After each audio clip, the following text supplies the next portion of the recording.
حدیث پاک کے اندر آتا ہے جمعے کے دن فرشتے مسجد کے دروازوں کے اوپر کھڑے ہوتے ہیں، ہر آنے والے کا نام لکھتے ہوتے ہیں۔ جب خطبہ شروع ہو جاتا ہے تو فرشتے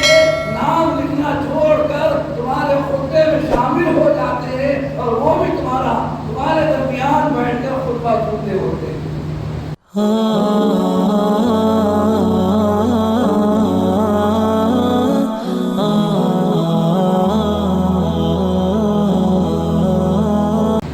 جمعے کا دن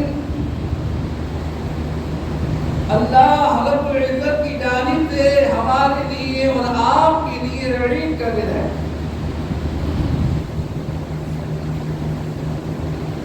اللہ رب العزت نے جمعے کے دن بڑی برکت رکھی ہے، بڑی فضیلت حدیث پاک کے اندر موجود ہے۔ جمعے کے دن اللہ کے رسول جناب احمد مجتبی محمد مصطفیٰ صلی اللہ علیہ وآلہ وسلم فرما رہے ہیں کہ اللہ رب العزت نے جمعے کے دن ایک ذات رکھی ہے، بہت کم وقت کے اندر اگر وہ ذات اگر کسی کو مل جائے وہ وقت ایسا مبارک ایسا بابرکت وقت ہے، اگر وہ وقت کسی کو میسر ہو جائے تو اللہ رب العزت مانو کہ اللہ عطا فرمائے۔ اب وہ ذات کون سی ہے، وہ وقت کون سا ہے؟ علماء کرام نے اپنی اپنی رائے پیش کری ہے۔ بعض علماء نے سحر کے وقت کو قرار دیا، بعض علماء نے امام جب خطبے کے لیے آتا ہے اور خطبے کے درمیان دو خطبوں کے درمیان جو بیٹھتا ہے اس بیٹھنے کے وقت کو وقت ذات قرار دیا، تو بعض علماء نے عصر و مغرب کے درمیان کو وقت ذات قرار دیا۔ بہرحال جمعے کا پورا دن مبارک ہے، پورا دن بابرکت ہے۔ اس دن ہمیں اور آپ کو یہ کام کرنا ہے، سب سے پہلے غسل کرنا ہے، غسل اچھی طرح سے کرنا ہے، جلد بازی نہ کرے، اچھی طرح سے پاکی حاصل کرے، اپنے جسم کو پاک کرے، اپنے لباس میں سے اچھا اور عمدہ لباس پہنے، مسواک کرے، خوشبو لگائے اور جلد از جلد کوشش کرے کہ مسجد کے اندر داخل ہو اور مسجد کی پہلی صف کے اندر داخل ہونے کی کوشش کرے۔ جمعے کے دن جو شخص پہلی صف حاصل کر لیتا ہے تو اللہ رب العزت اسے ایک اونٹ قربان کرنے کے برابر ثواب عطا فرماتا ہے۔ اسی طریقے سے جو جیسے آتا ہے اس کا ویسے ہی مرتبہ ملتا رہتا ہے،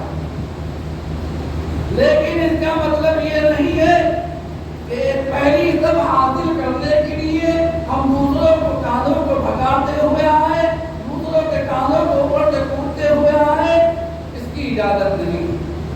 جہاں جگہ مل جائے، پہلی صف مکمل ہو جائے تو دوسری پہ بیٹھ جائیے، تیسری پہ بیٹھ جائیے، اس کا بھی مرتبہ ہے، اس کا بھی ثواب ہے۔ بعض لوگوں کی عادت ہوتی ہے کہ دیر سے آتے ہیں، خطبہ شروع ہو جاتا ہے اور کوشش کرتے ہیں کہ ہم پہلی صف حاصل کر لیں، یہ طریقہ غیر مناسب ہے، یہ عمل نہیں کرنا چاہیے۔ جب خطبہ شروع ہو جائے، جہاں جگہ مل جائے وہیں بیٹھ جاؤ اور خطبے کے درمیان کوئی گفتگو نہیں کرنا ہے، خاموشی کے ساتھ جہاں جگہ مل جائے وہاں بیٹھ جاؤ، خطبہ سننا ضروری ہے، خطبہ سنو۔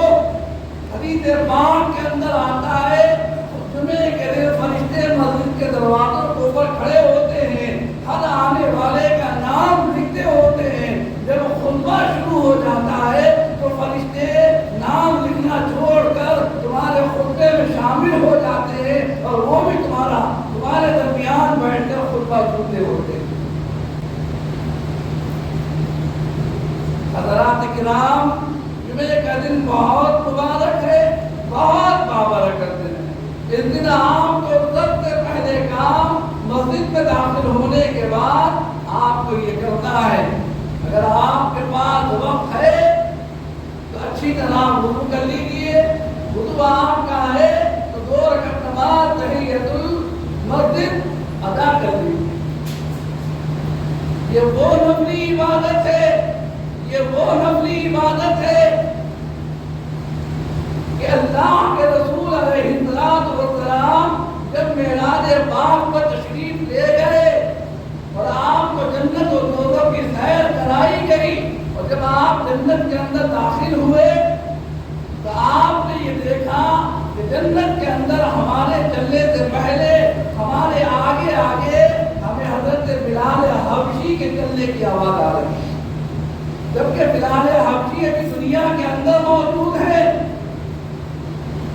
جب رسول پاک علیہ السلام تشریف لے آئے اور حضرت بلال حبشی سے ملاقات ہوئی تو پوچھا، بلال یہ بتاؤ تمہارا کون سا ایسا عمل ہے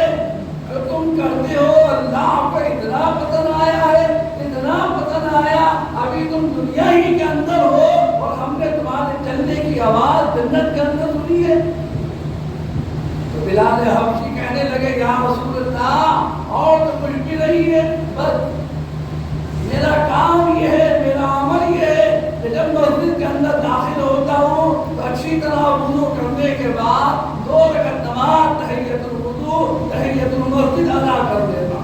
فرمایا بس تمہارا یہی عمل اللہ کو اتنا پسند آیا ہے کہ ابھی تم دنیا کے اندر ہو اور جنت کے اندر تمہارے چلنے کی آواز ہم سن کر آ رہے ہیں۔ لہٰذا اگر آپ کے پاس وقت ہے آپ پہلے جائیے،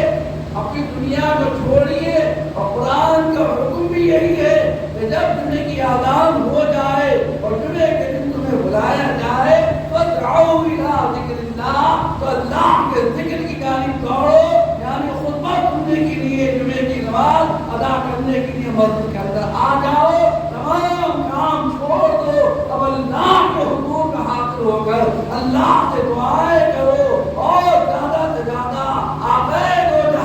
جناب محمد رسول اللہ صلی اللہ علیہ وسلم کی بارگاہ عالیہ کے اندر درود پاک کے نذرانے پیش کرو، جتنا ہو سکے درود پاک پڑھو۔ درود پاک تم خود نہیں پڑھ رہے ہو، یہ اللہ کا تمہارے اوپر کرم ہے کہ تم سے درود پاک پڑھوایا جا رہا ہے، تم سے درود پاک پڑھوایا جا رہا ہے، اس لیے کہ درود پاک وہی لوگ پڑھتے ہیں جن کے اوپر اللہ کا کرم ہوتا ہے، اللہ کی توفیق ہوتی ہے، رسول پاک علیہ السلام کی عنایات ہوتی ہے، وہی درود پاک پڑھتے ہیں۔ اس لیے کہ کوئی کام اللہ نہیں کرتا ہے، اللہ ہر کام کا حکم دیتا ہے، لیکن ایک کام ایسا ہے جو اللہ بھی کرتا ہے، اللہ اپنے فرشتوں سے بھی کرواتا ہے اور ایمان والوں کو بھی حکم دیتا ہے، اور وہ ہے آقائے دو جہاں صلی اللہ علیہ وسلم کے بارگاہ میں ہدیہ درود پاک۔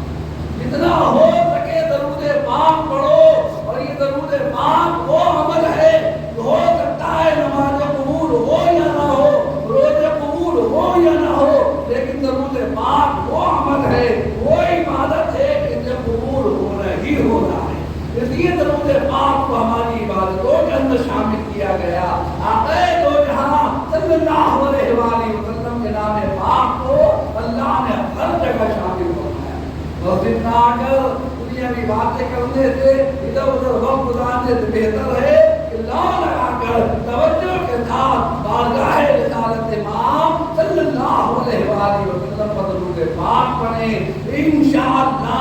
اللہ کا کرم ہو گیا اور آپ کا درود قبول ہو گیا تو دنیا ہی کے اندر اللہ کرم فرمائے گا اور دیدار ہوگا، دیدار جناب محمد رسول اللہ صلی اللہ علیہ وسلم، اور جسے آقا علیہ السلام کا دیدار ہو جائے تو بھائی اسے اللہ نے دنیا بھی عطا فرما دی اور آخرت بھی عطا فرما دی۔ اللہ رب العزت اپنے کرم سے توسل جناب محمد مصطفیٰ صلی اللہ علیہ وسلم ہماری تمام عبادات کو اپنی بارگاہ میں قبول فرمائے، جمعے کی عبادات کو قبول فرمائے، ذکر و اذکار کو قبول فرمائے۔ فرمائے، درود پاک کو اپنی بارگاہ میں قبول فرمائے، اور زیادہ سے زیادہ درود پاک پڑھنے کی ہم سب کو توفیق عطا فرمائے۔ آمین۔ وفقنی اللہ وإياكم بالآیات والذکر